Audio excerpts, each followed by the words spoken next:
नमस्कार दोस्तों, स्वागत है आपका इस वक्त की बड़ी खबर में, जो कि सीधा बंगाल चुनाव से आ रही है। अमित शाह का दावा, बंगाल की चुनावी जंग हारी ममता, पहले 2 चरणों में बीजेपी जीतेगी इतनी सीटें। दूसरी बड़ी खबर में बताएंगे, पीएम मोदी बोले, जनता के प्यार आशीर्वाद के आधार पर कहता हूं, एनडीए की सरकार बनना तय। तीसरी बड़ी खबर में बताएंगे, बंगाल चुनाव पर बोले जेपी नड्डा, ममता दूसरी सीट तलाश रही हैं, उनके लोगों ने ही मुझे बताया। इसी प्रकार की बड़ी खबरों में आपको ले जाएंगे। लेकिन अगर आप भी पीएम मोदी के साथ हैं और अगर आपको लगता है बंगाल में भाजपा की सरकार बनने जा रही है और ममता दीदी बुरी तरह हारने वाली हैं, तो आप अभी इस वीडियो को लाइक कीजिए, इस चैनल को सब्सक्राइब कीजिए और घंटी बजाएं और कमेंट में लिखें जय हिंद। रुक करते हैं पहले खबर की। अमित शाह का दावा, बंगाल की चुनावी जंग हारी ममता, पहले 2 चरणों में बीजेपी जीतेगी इतनी सीटें। जी हां दोस्तों, केंद्रीय गृह मंत्री अमित शाह ने दावा किया कि मुख्यमंत्री ममता बनर्जी स्पष्ट रूप से पश्चिम बंगाल में चुनावी जंग हार चुकी हैं। उन्होंने कहा कि राज्य में सत्ता में आने वाली नई भारतीय जनता पार्टी सरकार की पहली बैठक के एजेंडे में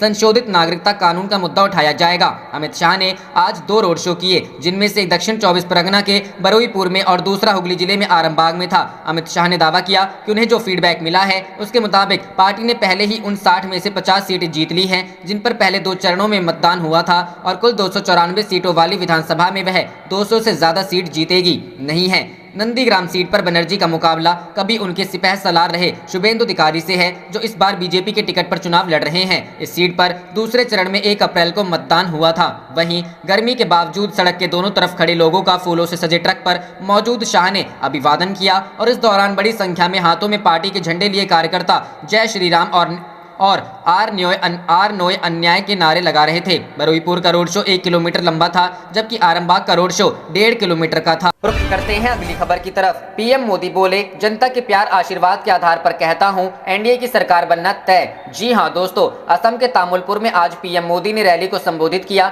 इस दौरान पीएम मोदी ने कहा कि 2 चरणों की वोटिंग के बाद आपके दर्शन करने का मुझे अवसर मिला है। इन दोनों चरणों के बाद असम में फिर एक बार एनडीए सरकार बनेगी, ये लोगों ने तय कर लिया है। असम को हिंसा में झोंकने वाले लोगों को जनता ने नकार दिया है। असम की पहचान का बार बार अपमान करने वाले लोग यहाँ की जनता को बर्दाश्त नहीं है। असम को कई दशकों तक हिंसा और अस्थिरता देने वाले अब असम के लोगों को कतई स्वीकार नहीं है। असम के लोग अब विकास, स्थिरता, शांति और भाईचारा चाहता है और इसी सद्भावना के साथ वे हैं। पीएम मोदी ने कहा कि हमारा तो मंत्र है सबका साथ, सबका विश्वास। उन्होंने कहा कि एनडीए के डबल इंजन सरकार ने पिछले 5 सालों में असम के लोगों को दुगना लाभ दिया है, विकास हो रहा है और कनेक्टिविटी में सुधार हुआ है। इस वजह से महिलाओं का जीवन भी सरल हो गया है। युवाओं के लिए रोजगार के अवसर लगातार बढ़ रहे हैं। पीएम मोदी ने कहा कि गरीबों को पक्का घर मिल रहा है, हर जनजाति को मिल रहा है, शौचालय या गैस कनेक्शन बिना भेदभाव सभी को मिला है। पीएम किसान योजना का लाभ भी हर किसी को मिला है, फिर वो छोटा हो या बड़ा किसान हो, सभी को लाभ मिल रहा है। यही हमारा काम है। आयुष्मान भारत के तहत 5 लाख इलाज मुफ्त में मिला है। हमने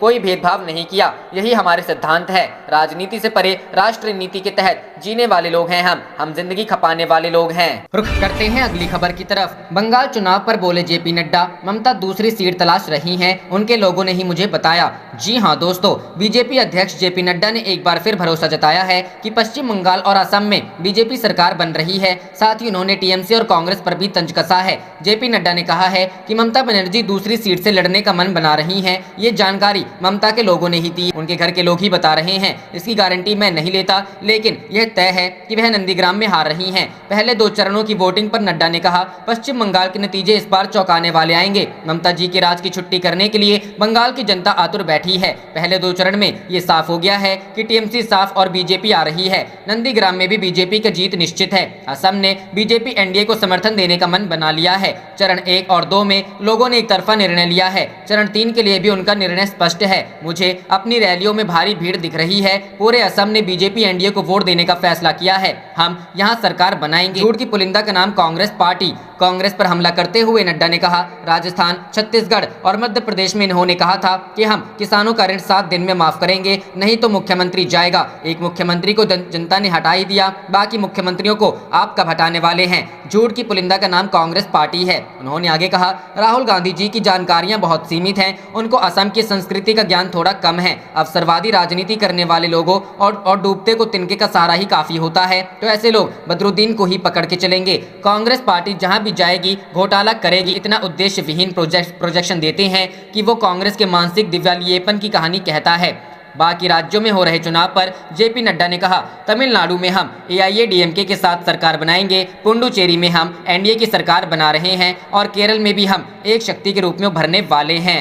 रुख करते हैं अगली खबर की तरफ। बंगाल में 30 + 30 = 100, 60 सीटों की वोटिंग के बाद 100 पर जीत का दावा, 6 चरणों का बाकी मतदान। जी हां दोस्तों, पश्चिम बंगाल विधानसभा चुनाव के 2 चरणों की वोटिंग खत्म हो चुकी है। दोनों चरणों में 60 सीटों पर वोटिंग हुई है। इसके बाद नेताओं ने अजब गजब दावे कर डाले हैं। कहने का मतलब है कि दोनों चरणों में 60 सीटों पर वोटिंग हुई और 100 सीटों पर जीत के दावे किए जा रहे हैं। अगर पहले चरण की बात करें तो 27 मार्च को 5 जिलों की 30 सीटों और 1 अप्रैल को 4 जिलों की 30 सीटों पर वोटिंग संपन्न हो चुकी है। दोनों चरणों की वोटिंग के बाद बीजेपी ने 60 में से 50 सीट जीतने का दावा किया है। दूसरी तरफ टीएमसी की तरफ से भी ऐसा ही दावा किया गया है। जवाब 2 मई को सामने आएगा। बंगाल में गड़बड़ा जाएगा आपके मैथ का ज्ञान। आज और आगे भी आपको 30 + 30 का रिजल्ट 60 मिलेगा। लेकिन पश्चिम बंगाल विधानसभा के चुनाव में सारे गणित के फॉर्मूले फेल हो चुके हैं। दोनों चरणों के चुनाव की वोटिंग के बाद केंद्रीय गृह मंत्री अमित शाह ने दावा किया है कि बीजेपी को क्लीन स्वीप मिली है। दोनों चरणों में बीजेपी 50 सीट जीतने जा रही है।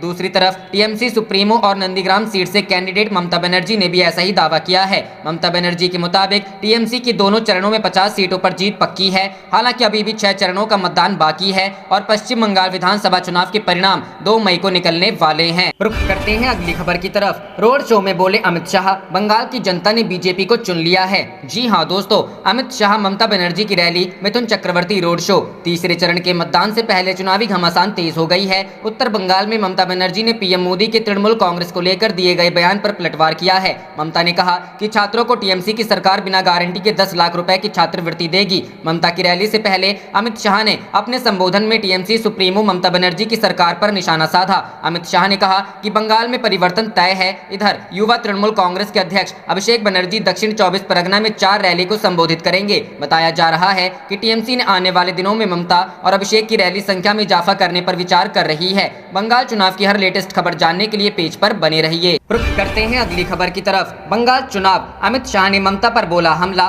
दीदी ने उत्तर बंगाल के लोगों को अधिकारों से किया वंचित। जी हां दोस्तों, अलीपुरद्वार जिले के हासीमारा स्थित सुभाषनी मैदान में भाजपा उम्मीदवारों के समर्थन में सभा करते हुए गृह मंत्री अमित शाह ने ममता सरकार पर जमकर हमला बोला। पहले कांग्रेस, फिर वाम मोर्चा और अब तृणमूल की सरकार चाय श्रमिकों के साथ अन्याय कर रही है। गोरखाओं के साथ भी अत्याचार किया गया, लेकिन इस बार दीदी का जाना तय है। गृह मंत्री अमित शाह ने शुक्रवार को कहा कि उत्तर बंगाल के लोगों को उनके अधिकारों से वंचित किया गया है, लेकिन भाजपा मोदी जी के नेतृत्व में यहाँ के सभी समस्याओं का समाधान होगा। 2 चरण के चुनाव में भाजपा पहले ही 60 में से 50 से ज्यादा सीट जीत चुकी है। अब उत्तर बंगाल के सभी 50 सीटों पर भी भाजपा की विजय होगी। अमित शाह ने कहा कि भाजपाई दीदी के खेला होबे से नहीं डरती। सभी खेल से भाजपा कार्यकर्ता टक्कर लेने को तैयार हैं। भाजपा ने ही आदिवासियों के जमीन और जंगल की रक्षा की, अलग से मंत्रालय बनाए गए। अगर भाजपा की सरकार आई तो चाय श्रमिकों के लिए मजदूरी 350 रुपए की जाएगी। उत्तर बंगाल में एम्स बनाए जाएंगे। चाय के औषधीय गुणों के अनुसंधान के लिए अलग से पार्क बनाए जाएंगे। चाय श्रमिकों को पट्टा दिया जाएगा। असंगठित श्रमिकों के लिए एक बोर्ड बनाकर जरूरी सुविधाएं दी जाएंगी। साथ ही गोरखाओं के 11 उपजातियों को आदिवासी का स्टेटस दिया जाएगा। उन्होंने कहा कि भाजपा की सरकार बनने पर उत्तर बंगाल में एक केंद्रीय विश्वविद्यालय, मेडिकल कॉलेज बनाई जाएगी। इसके अलावा नारायणी सेना का बटालियन बनाएंगे। यहाँ राजवंशी और गोरखा भाइयों को रोजगार मिलेगा। साथ ही पहाड़ का स्थायी राजनीति समाधान किया जाएगा। नेपाली और राजवंशी को राज्य में 6 भाषा की मान्यता दी जाएगी। सरकार बनते ही सरकारी कर्मचारियों को 7वां वेतन आयोग दिया जाएगा। राज्य में मोदी सरकार के हाथ को मजबूत करने वाली सरकार की जरूरत है। आप देख रहे थे आपका अपना चैनल जय हिंद जय भारत।